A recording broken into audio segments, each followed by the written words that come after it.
Students, आज की इस वीडियो लेक्चर के अंदर हम लिंक लिस्ट टॉपिक को डिस्कस करेंगे डेटा स्ट्रक्चर्स के अंदर, जो कि बहुत ही इंपॉर्टेंट टॉपिक्स में से एक है।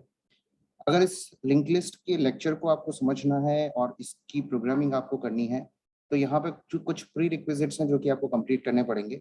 अगर आप इसकी प्रोग्रामिंग करना चाहते हैं इस लेक्चर को समझने के बाद, तो आपको एक तो पॉइंटर्स का कंसेप्ट क्लियर होना चाहिए, जिसमें स्पेशली वाइट पॉइंटर्स आपको कवर करना बहुत ज़रूरी है। तो अगर आपने वाइट पॉइंटर्स और पॉइंटर्स का कंसेप्ट क्लियर नहीं किया है, सो मैं यहाँ वीडियो लेक्चर्स के लिंक दे रहा हूँ इन सब के, जिससे सारे टॉपिक्स आप इस पर्टिकुलर टॉपिक से पहले कंप्लीट कर सकें।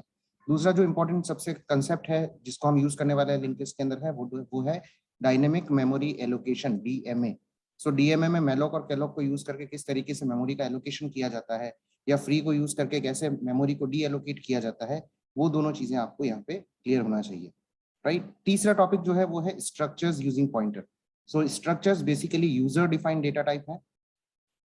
यूजर डिफाइंड डेटा टाइप को पॉइंटर्स के थ्रू कैसे इंप्लीमेंट किया जाता है, ये टॉपिक भी आपका क्लियर होना चाहिए। लिंक लिस्ट के बारे में बात करें तो इन link list can be defined as the collection of nodes that are non contiguous and are randomly stored. So link list के अंदर हम बेसिकली बात करें तो ये एक कलेक्शन ऑफ नोड्स है। उन नोड्स के अंदर क्या करते हैं हम, सर हमारे डेटा पार्ट को क्या करते हैं, हम डेटास को क्या करते हैं, स्टोर करते हैं। और ये जो नोड्स होते हैं वो non कंटिजियस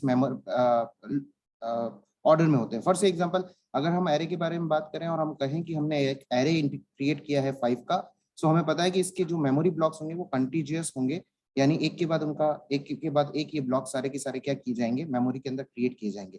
but when it comes to link list, it is not compulsory कि वो कंटिजियस हो भी सकते हैं, नहीं भी हो सकते हैं, it all depends. A node contains two fields, a data part and a pointer part. So एक जो नोड होता है, मैं नोड किसको कह रहा हूँ सर, ये सारे के सारे नोड है। ये नोड 1 है, ये नोड 2 है, ये नोड 3 है। क्योंकि हमें 3 इंफॉर्मेशन स्टोर करनी थी, इसलिए हमने 3 नोड्स को यहाँ पे क्या किया है, क्रिएट किया है। इस हर एक नोड के 2 पार्ट्स हैं। एक पार्ट है वो जिसको हम बोलते हैं डेटा पार्ट, जिसके अंदर हम हमारे डेटा वैल्यूज को स्टोर करते हैं। एक पार्ट होता है नेक्स्ट पार्ट या पॉइंटर पार्ट, जिसको हम जिसके अंदर हम जो सक्सेसर होता है, इमीडिएट सक्सेसर जो होता है उस लिस्ट का, उसके एड्रेस को स्टोर करते हैं।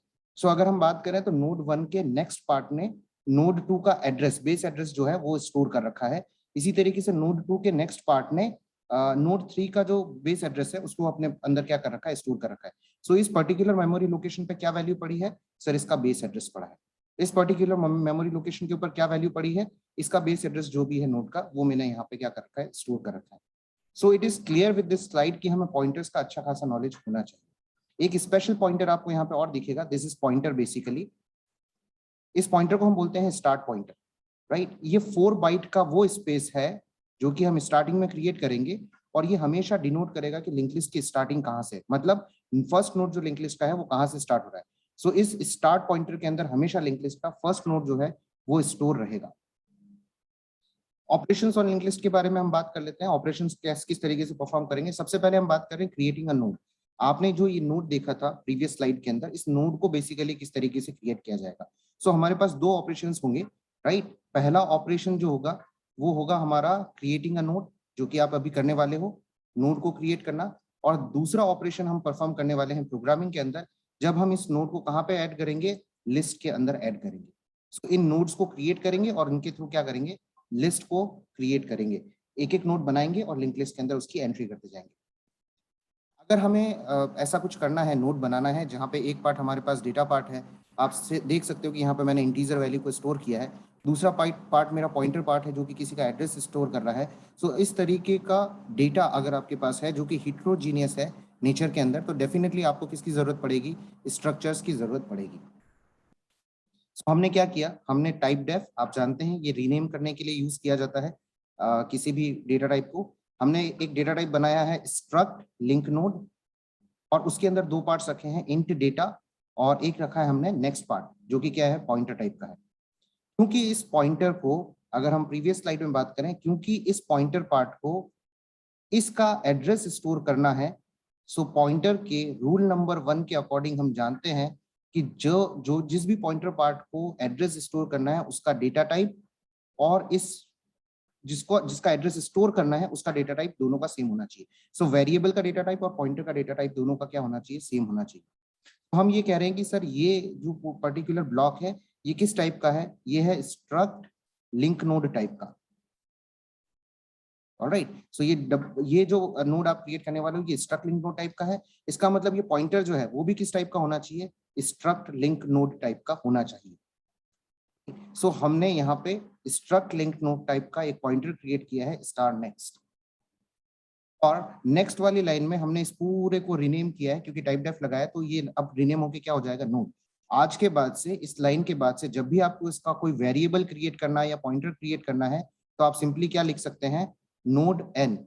वेरिएबल क्रिएट करने के लिए नोड स्टार पी अगर आप पॉइंटर क्रिएट करना चाहते हैं। लाइन में हमने क्या किया है, हमने यहाँ पे नोड स्टार पीटीआर क्रिएट किया है। अभी हम नोड को क्रिएट करने वाले हैं इसलिए, और नोड को हम जब क्रिएट करेंगे तो ऑब्वियस है कि हम डायनेमिक मेमोरी एलोकेशन का यूज करने वाले हैं, यानी मैलॉक पेलॉक को यूज करने वाले हैं। तो हमें एक पॉइंटर बनाना है। अगेन ये पॉइंटर किस टाइप का होना चाहिए, ये पॉइंटर इस नोड टाइप का होना चाहिए, क्योंकि हमारा स्टार्ट पॉइंटर जो था, ये स्टार्ट पॉइंटर जो था, इसने भी इस नोड का एड्रेस क्या कर रखा था, होल्ड करके रखा हुआ था। सो पॉइंटर किस टाइप का होना चाहिए, इसी टाइप का होना चाहिए, स्ट्रक्ट नोड टाइप का। तो हमने यहाँ पे इसको रीनेम किया नोड स्ट्रक्ट लिंक नोड को। यहाँ पे हमने लिखा नोड स्टार पॉइंटर। सो यहाँ पे एक 4 बाइट का पीटीआर करके एक पॉइंटर क्रिएट हुआ है। Next pointer equals to node star malloc size of node. हमने नोड टाइप का एक ब्लॉक यहाँ पे क्या किया है, क्रिएट किया है। इसी बात है सर, इसके 2 मेंबर्स हैं, तो यहाँ पे एक डेटा मेंबर होगा, एक नेक्स्ट पार्ट होगा, और इसका जो एड्रेस होगा वो किसके पास होगा, पीटीआर के पास। यानी मैं ये लिख सकता हूँ, ठीक है। सो ये लाइन अगर हमारी एग्जीक्यूट होती है तो ये लाइन मैलॉक जो फंक्शन है वो 8 बाइट की स्पेस ऑक्यूपाई करेगा, जिसमें से 4 बाइट डेटा को देगा, 4 बाइट नेक्स्ट को देगा। और अगर ये सक्सेसफुली एग्जीक्यूट होता है तो मैलॉक फंक्शन इस ब्लॉक का बेस एड्रेस रिटर्न करेगा, जो कि किसके पास स्टोर हो जाएगा, पीटीआर के पास स्टोर हो जाएगा। अब हम नेक्स्ट क्या कर रहे हैं सर, पीटीआर के डेटा पार्ट में हम डाल रहे हैं 10, और पीटीआर के नेक्स्ट पार्ट में हम डाल रहे हैं नल। सो मैं नल को जब रिप्रेजेंट करूंगा तो इसको क्रॉस से रिप्रेजेंट करूंगा।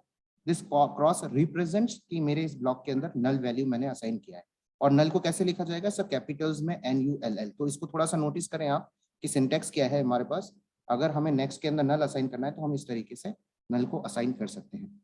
सो अगर ये सारी लाइंस एग्जीक्यूट हुई हैं तो हमारे पास 4 बाइट का एक स्पेस बनेगा पीटीआर के लिए, एक 8 बाइट का स्पेस बनेगा नए ब्लॉक के लिए, जिसमें 4 बाइट्स डेटा को एलोकेट होंगे, 4 बाइट्स नेक्स्ट को एलोकेट होंगे, और इसका बेस एड्रेस जो है, इसका स्टार्टिंग बाइट का एड्रेस जो है वो पीटीआर के पास स्टोर किया जाएगा। क्योंकि पीटीआर के डेटा में मैंने 10 डाला है तो यहाँ के डेटा पार्ट में 10 होगा, और इसके नेक्स्ट पार्ट को हमने नल से असाइन किया है। तो इस लेक्चर को खत्म करने से पहले हम इसके एडवांटेजेस और डिसएडवांटेजेस के बारे में एक बार बात कर लेते हैं। It allocates memory dynamically. So हमने मैलॉक फंक्शन को अभी यहाँ पे यूज किया था। मैलॉक फंक्शन डायनेमिकली मेमोरी को क्या करता है, क्रिएट करता है। सो डायनेमिक मेमोरी एलोकेशन से फायदा क्या है सर, आप कभी भी मेमोरी की जो साइज है उसको डिफाइन करने की जरूरत नहीं रहेगी। एरे में क्या होता था, एरे में हमें इनिशियली बताना पड़ता था कि हम कितने ब्लॉक्स को यहाँ पे क्रिएट करने वाले हैं, बट यहाँ पे आपको ये ब्लॉक्स डिफाइन करने की जरूरत नहीं है। जब जब आपको जरूरत है तब तब आप एक नया नोड क्रिएट करिए, उसके अंदर अपने डेटा आइटम को स्टोर करिए और फिर उसे लिंक लिस्ट के अंदर अटैच कर दीजिए। सेकंड पॉइंट है no need to define size at the time of declaration, जिसके बारे में हमने अभी बात की। एरे के अंदर ये कंपलसरी था कि आपको यहाँ पे साइज डिफाइन करना पड़ेगा। Size of list will increase with every new element. जैसे जैसे आपकी एलिमेंट्स इंक्रीज होते जाएंगे आपकी लिंक लिस्ट की साइज इंक्रीज होती जाएगी। और लास्ट पॉइंट, जैसे जैसे आपके लिस्ट के एलिमेंट डिलीट होते जाएंगे वैसे वैसे आपके लिंक लिस्ट की साइज जो होगी वो क्या होती रहेगी, डिक्रीज होती रहेगी। सो ये इसके कुछ एडवांटेजेस हैं।